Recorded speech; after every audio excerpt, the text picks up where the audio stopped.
पर मुझे ऐसा नहीं लगता कि क्यों इसको 0 रेटिंग दी गई, क्योंकि अगर इससे किसी का एक्सीडेंट होता है तो मुझे तो नहीं लगता कि ड्राइवर को कोई नुकसान होगा, क्योंकि बेसिकली जो नुकसान होगा वो सामने वाले को ज़्यादा होगा। आने में जो मज़ा आता है ना, सीरियसली ऐसा लगता है जैसे राजा गाड़ी जिसको बोलते हैं, बहुत प्यारी। आपको अब चलाओगे तो ऐसा लगता है कि बस नहीं, इस गाड़ी का इतनी, जब नई गाड़ी ली थी तब कितना माइलेज दे रही थी और अभी कितना दे रही है।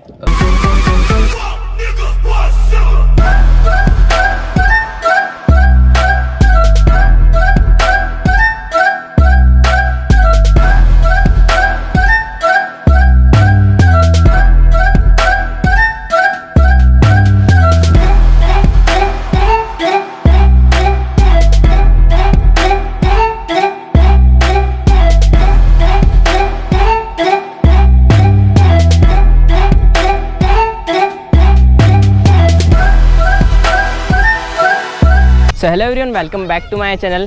कैसे हो आप सब? आई होप बहुत बढ़िया होंगे। सो आज मेरे सामने है इंडिया की most loved, most demanded SUV, all new Mahindra Scorpio. Basically ये टॉप वेरिएंट है S11।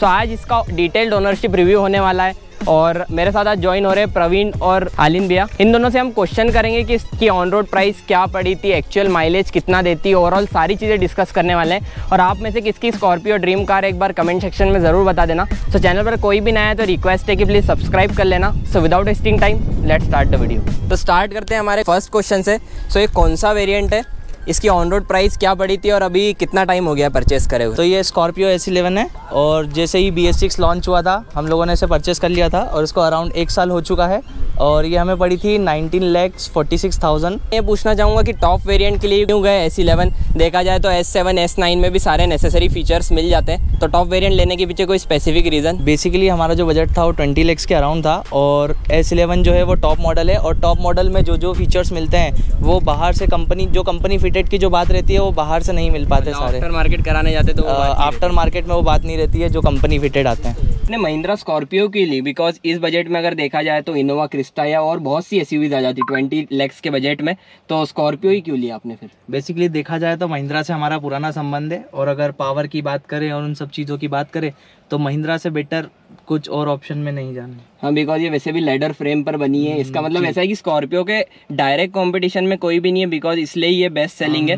मतलब कहीं ना कहीं महिंद्रा ही लेने का था मन में। हाँ, क्योंकि अपन पावर की बात करें और जो कंफर्टनेस की बात इस गाड़ी की करें तो सबसे बेस्ट इस रेंज की मुझे यही लगता है। स्कॉर्पियो के साथ पर्सनल एक्सपीरियंस कैसा रहा है और कितनी गाड़ी अराउंड चल गई है, इसकी फ्री सर्विसेज कितनी थी, कितनी फ्री सर्विसेज हो गई है, मतलब ओवरऑल एक्सपीरियंस कैसा है? अगर अपन सर्विसिंग की बात करें तो इसकी 3 सर्विसिंग फ्री आती है और जो तीनों इसकी की तो हो चुकी है अभी। कितनी चली थी अभी? अराउंड 21,000 साढ़े 21,000 के समथिंग गाड़ी एक साल के अंदर में।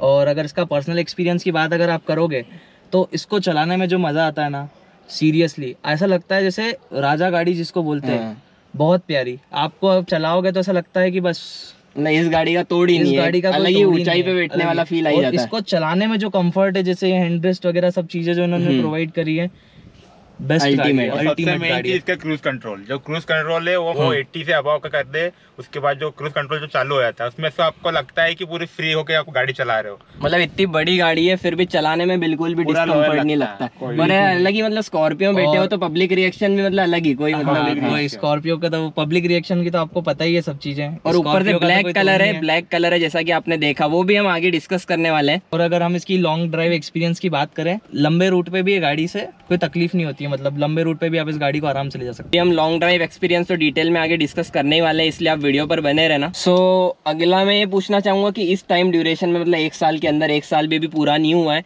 तो इस टाइम ड्यूरेशन में कोई पार्ट्स चेंज हुए हैं क्या और आफ्टर मार्केट या शोरूम से कोई एसेसरीज लगवाई क्या गाड़ी में? एक्चुअली अगर स्कॉर्पियो की बात करें तो इसके पार्ट्स वगैरह तो मुझे नहीं लगता इतनी जल्दी ख़राब होते हैं कुछ भी, या जिनको चेंज करवाने की ज़रूरत पड़े।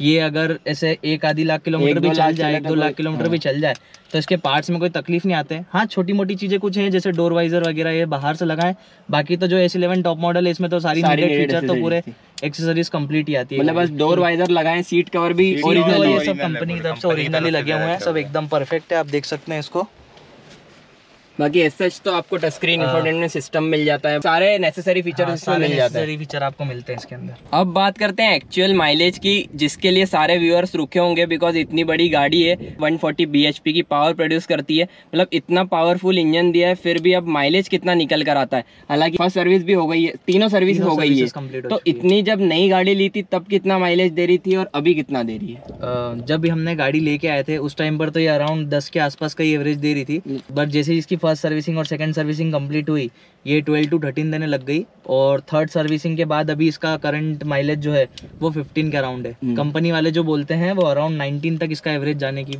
वो है।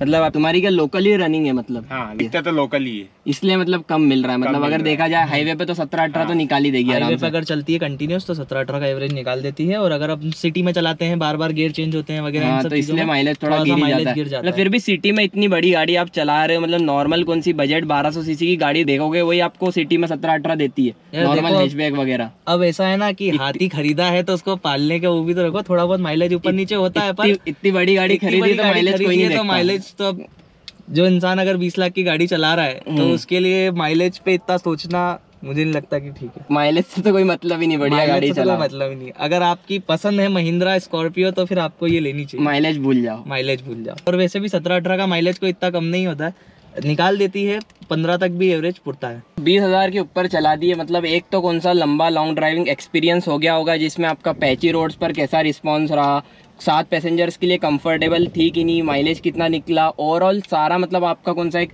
लॉन्ग ड्राइव एक्सपीरियंस हो तो प्लीज़ व्यूअर्स के साथ शेयर कर देना। लॉन्ग ड्राइव अगर एक्सपीरियंस की बात करें तो रिसेंटली अभी हम लोग सब फ्रेंड्स लोग ही राजस्थान घूमने गए थे, हम 7 लोग गए थे, तो सीटिंग वगैरह की कोई इतना इशू आया नहीं था। जैसा कि आप देख सकते हैं गाड़ी में जो स्पेस है वो भी काफ़ी ज़्यादा है, और इस हिसाब से, और इसको लॉन्ग ड्राइव पर अगर हम चलाते हैं तो जो थकान वगैरह की बात होती है जो अक्सर गाड़ियों को चलाने में आ जाती है, तो इसमें ऐसा कुछ भी नहीं, क्योंकि गाड़ी का कंफर्ट बहुत प्यारा है।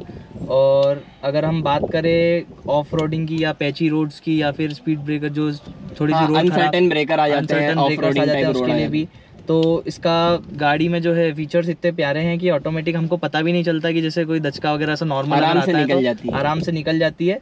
और इसके अलावा जो इसके हम ब्रेक्स वगैरह की अगर बात करें तो इतनी कंफर्टेबल है। एक एक्सपीरियंस मैं आपको बताना चाहूँगा, हम लोग हाईवे पे जा रहे थे तो सडनली हमारे सामने नील गाय आ गई, और हमारी गाड़ी अराउंड थी 100 and 120 पे, तो सडन हम लोगों ने एकदम ब्रेक मारा और गाड़ी थोड़ी ही दूरी पर जाकर रुक गई। तो उस वजह से उसका भी बहुत सारा फायदा है, क्योंकि अक्सर गाड़ियां जो है हाई स्पीड पे कंट्रोल नहीं हो पाती। तो इसमें स्पीड भी पता नहीं लगती होगी। हाँ, इसमें स्पीड तो पता चलती नहीं, अगर एक बार आपके शीशे चढ़ गए चारों तो उसके बाद तो बढ़िया चलने दो, गाने 160 तक भी जाओगे तो आपको पता नहीं चलेगा कि स्पीड कितनी चल रही है। वैसे कितनी लगा अभी तक टॉप? इसकी टॉप अभी तक हम 160 क्रॉस कर चुके हैं। अच्छा, 160, बाकी फिर वो रोड में कोई ना कोई आ ही जाता है। फिर तो इंडिया की रोड है। और बाकी इतनी बड़ी गाड़ी है तो इसके स्टीयरिंग के बारे में क्या कहना है? सच कोई ऐसे जर्क्स वगैरह तो नहीं आते? एकदम नहीं, एकदम स्मूथ हैंडलिंग है और बहुत प्यारा एक्सपीरियंस भी रहता है इसको चलाने के लिए। जो भी टर्न वगैरह करना रहता है गाड़ी तो उसके लिए कोई तकलीफ इजीली हो जाती है। बाकी प्रवीण तेरा क्या कहना है? मेरा तो ये कहना चाहूंगा कि जैसे कि इन्होंने बताया था, अभी हम राजस्थान गए थे, तो राजस्थान में जैसे मैं ड्राइविंग कर रहा था, उस समय मैं ड्राइविंग कर रहा था, और जो हाईवे वहाँ के हैं थोड़े जो भी गड्ढे वड्ढे रास्ते आते हैं, और जैसे कि हम दोनों भाई चलाते हैं, आलिन जी ने बताया था, और जैसे आप स्कॉर्पियो लेना चाहते हो तो कोई आगे आपको कोई देखने की जरूरत ही नहीं है कि मतलब स्कॉर्पियो गाड़ी नाम से ही बिकती है। वैसा आप मतलब ये वीडियो स्पेशली स्कॉर्पियो लवर्स के लिए, बिकॉज आप सभी को मालूम है स्कॉर्पियो बारे में, मतलब हेटर्स भी मिलेंगे तो कोई मतलब नहीं, बिकॉज इसके लवर्स ही इतने हैं ना, होते ही नहीं है। हाँ, स्पेशली आप ब्लैक स्कॉर्पियो का रिव्यू या कुछ भी खोल लेना, नीचे यही कमेंट में देखने को मिलेगा, माई ड्रीम कार। मैं भी स्पेशली ब्लैक स्कॉर्पियो पर एक रिव्यू बना चुका हूँ, लिंक आपको आई बटन पर मिल जाएगी, सो वो भी वीडियो एक बार देख लेना। सो बढ़ते हैं अब हमारे नेक्स्ट क्वेश्चन की ओर। अब बात करते हैं स्कॉर्पियो की बिल्ड क्वालिटी की। तो हालांकि वैसे कोई ये गाड़ी ले रहा है तो बिल्ड क्वालिटी देखता ही नहीं, बिकॉज महिंद्रा की गाड़ियों की बिल्ड क्वालिटी वैसी अच्छी है। तो आपका क्या कहना है इसके ऊपर?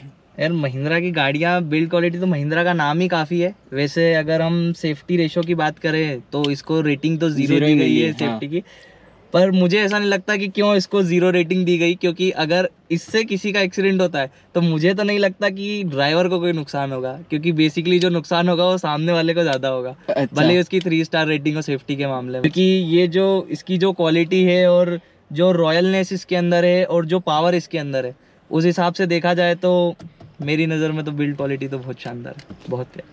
और दूसरी चीज, इतनी बड़ी गाड़ी चला रहे हो तो एक अलग ही कॉन्फिडेंस रहता है रोड पर, इतनी ऊंचाई पर हो वैसे ही। हाँ, नॉर्मल गाड़ियों से, सीडान या एसयूवी से कंपेयर करें तो। अगर सेफ्टी की भी बात करें तो हाइट बहुत है गाड़ी की, अगर ऐसा कुछ होता भी है तो लोअर बेस में सामने बोनट पे वगैरह चलाने वाले को कोई तकलीफ बाकी ऐसा कोई हार्म नहीं है, हार्म नहीं है गाड़ी में। तो जैसा कि आपने वीडियो की स्टार्टिंग में देखा, नेपोली ब्लैक कलर में ये S11 वेरिएंट BS6, तो आपने इसको ब्लैक कलर में ही क्यों लिया? मतलब बहुत से टोटल 4 कलर चॉइसेस इसमें आ जाते हैं, बट ऐसा रहता है कि यार ब्लैक कलर मेंटेन करने में बहुत डिफिकल्ट हो जाता है, आगे रीसेलिंग में दिक्कत आती है, तो आपने ब्लैक कलर ही क्यों लिया? देखो जो भी हो, black colour is love, first thing तो यही है। और ब्लैक कलर की जो बात होती है, गाड़ी जो ब्लैक कलर में रॉयल दिखती है वो और किसी कलर में नहीं दिखती। अगर अपन बात करें ब्लैक कलर की, तो ब्लैक कलर जो होता है वो बेसिकली थोड़ा गंदा होता है, मैं मानता हूँ, जल्दी गंदा हो जाता है। बट हाँ, आप गाड़ी को अगर मेंटेन रखते हो, प्रॉपर साफ सुथरी रखते हो, तो जब सामने वाला अगर कोई आपकी गाड़ी देखता है तो उसके ऊपर जो इम्प्रेशन पड़ता है वो बहुत अलग पड़ता है, जो आपको बाकी कलर्स में नहीं देखने को मिलेगा। बाकी कलर्स में गाड़ी नॉर्मल दिखती है, और जो ब्लैक कलर अगर आप दूसरी गाड़ियों में भी देखेंगे, आप वरना में देखेंगे, किसी चीज़ में, सीडान गाड़ी में भी अगर आप ब्लैक कलर देखेंगे तो ब्लैक कलर की बात अलग होती है। मतलब यार ब्लैक वरना, ब्लैक थार, ब्लैक स्कॉर्पियो, ये ऐसी गाड़ियां है ना कि इंडिया की पूरी पब्लिक उसके पीछे पागल है। बस प्रायोरिटी भी जो थी वो ब्लैक कलर ही थी, कि एक अपनी अंदर की, अपनी खुद की भी पसंद होती है। वैसे ही ड्रीम कार है, अब ले रहे हो स्कॉर्पियो तो फिर कलर में ही क्यों कॉम्प्रोमाइज करना? वैसे भी कोई प्राइस में तो डिफरेंस रहता नहीं है। और रीसेलिंग का तो इतना, हमारा तो कोई ऐसा मेन मोटो नहीं था रीसेलिंग का, क्योंकि अगर आप गाड़ी ले रहे हो तो फिर आप खुद को खुश होना चाहिए गाड़ी लेने से, तो वो एक मेन चीज़ है। आपको पर्सनली इस गाड़ी के क्या पॉजिटिव्स एंड नेगेटिव लगते हैं? बिकॉज ऐसा नहीं बोल रहा हूँ कि जो व्यूअर्स है उनको भी लगते हो, because owner to owner vary करता है, पर आपने क्या पर्सनली फील करें, क्या पॉजिटिव और नेगेटिव? अगर अपन इसके पॉजिटिव पॉइंट्स की बात करें तो कमी नहीं है, इतने कि गिना भी नहीं पाऊंगा मैं पूरे। और अगर ऑनेस्टली मैं नेगेटिव की बात करूं तो मुझे तो आज तक सच एज पूरा नेगेटिव तो कोई अभी तक मुझे इसका मिला नहीं है। इसको 21,000 किलोमीटर हम चला चुके हैं और हमें किसी चीज़ की कमी अभी तक लगी नहीं है। और एक चीज़ और है नेगेटिव में, अगर अपन बात करें तो इसके सर्विस सेंटर की, कि जैसे इंदौर इतनी बड़ी सिटी है और उसके अंदर महिंद्रा का सिर्फ एक सर्विस सेंटर, और वैसे वहाँ पे सर्विसिंग की कोई दिक्कत नहीं है, पर जैसे अगर आप जाते हो सर्विसिंग करवाने गाड़ी की, तो अगर आप सुबह से भी गए हो तो आपको आपकी गाड़ी शाम तक ही मिलती है, क्योंकि महिंद्रा के आपको पता है डिमांड कितनी है मार्केट में, और महिंद्रा हर कोई प्रीफर करता है। तो महिंद्रा की इतनी सारी गाड़ियाँ होते हुए भी सर्विस सेंटर सिर्फ एक ही है, तो लोगों को बहुत ज़्यादा वेट करना पड़ता है छोटे से काम के लिए भी। और वहाँ का मैंने देखा यार, इतना जो मतलब ट्रीट करने का वो है ना, बिकॉज ऐसा है कि मजबूरी में इंदौर से ही लेगा सामने वाला भी, बिकॉज यहाँ पर अगर हम इंदौर से हैं तो यहाँ पर ऐसा है कि एक ही सर्विस सेंटर है, और बुलेरो, स्कॉर्पियो, थार देखोगे तो इतनी है, तो ऐसा कोई सिटी के बाहर ऐसा लेने जाता नहीं है। तो वहाँ का मेरे को टोन भी मतलब पर्सनली इतना अच्छा नहीं लगा, वहाँ कैसे क्या ट्रीट करते हैं, बाकी वो भी पर्सन टू पर्सन वेरी करता है। मतलब नेगेटिव यही है कि सर्विस में टाइम लग जाता है, बाकी गाड़ी से रिलेटेड कोई भी नेगेटिव, गाड़ी में कोई नेगेटिव कुछ नहीं। सो गाइज हमने सारे क्वेश्चंस कवर कर लिए, अब वीडियो को कंक्लूड करते हैं। तो ओवरऑल आप दोनों भाई स्कॉर्पियो से सेटिस्फाइड हो, और हमारे व्यूअर्स को क्या कहना चाहोगे, स्कॉर्पियो लेनी चाहिए कि नहीं? अगर भाई आपको चलाना है एक रॉयल गाड़ी तो आपको स्कॉर्पियो की तरफ जाना चाहिए, क्योंकि इसको चलाने में जो आपका फील आएगा वो आप कोई भी गाड़ी ले लो इस बजट के अंदर की आपको नहीं मिल पाएगा। मतलब ओवरऑल यार देखो, स्कॉर्पियो बेस्ट ही है, आप में से किसी को बताने की जरूरत नहीं। पर्सनली मुझे भी पसंद है। अब ऐसा है कि पॉलिटिशियंस हो, कोई भी हो, तो सबकी पहली चॉइस स्कॉर्पियो रहती है, बिकॉज इसमें एक अलग ही आपको, अगर आप कहीं दिख रहे हो ना तो आपको एक अलग ही नज़र से देखेंगे लोग। पॉलिटिशियन से एक बहुत अच्छी चीज़ याद आई, मैं पर्सनल एक्सपीरियंस एक शेयर करना चाहूँगा इसमें, कि अभी हम जब राजस्थान ट्रिप पर गए थे तो मुश्किल से हमें 1 या 2 बार ही जो पुलिस वाले रास्ते में, आपको पता है अपने इंडिया का कल्चर, पुलिस वाले रोक लेते हैं। बोलो नहीं डालेंगे तो मैं आपको बताना चाहूँगा कि जब अपने इंडिया का जो वो है कि पुलिस वाले बहुत ज़्यादा डिस्टर्ब करते हैं, तो आप यकीन करोगे कि पूरे राजस्थान ट्रिप में हमको सिर्फ 1 या 2 बार ही रोका गया। अच्छा, MP09 गाड़ी और राजस्थान ट्रिप पर गई हुई है, और सिर्फ लड़के अंदर बैठे हुए हैं दोस्त यार, फिर भी गाड़ी देख के ही नहीं रोका। कितनी जगह ऐसी आई कि सामने आए पुलिस वाले और ब्लैक स्कॉर्पियो देख के हट गए। सो गाइस देखा आपने, ओनर ने अपना, दोनों भाइयों ने पूरा अपना जेन्युइन ओनरशिप रिव्यू शेयर कर दिया। यही थी आज की वीडियो। आई होप आपको वीडियो में मज़ा आया होगा, वीडियो हेल्पफुल रही होगी। कुछ भी डाउट हो तो कमेंट सेक्शन में बेझिझक पूछ लेना। चैनल पर कोई भी नया हो तो रिक्वेस्ट है कि प्लीज़ सब्सक्राइब कर लेना। उसी के पास आपको बेल आइकन मिल जाएगा, उसको प्रेस कर लेना, जिससे आपको मेरी लेटेस्ट वीडियोज़ के अपडेट मिलते रहेंगे।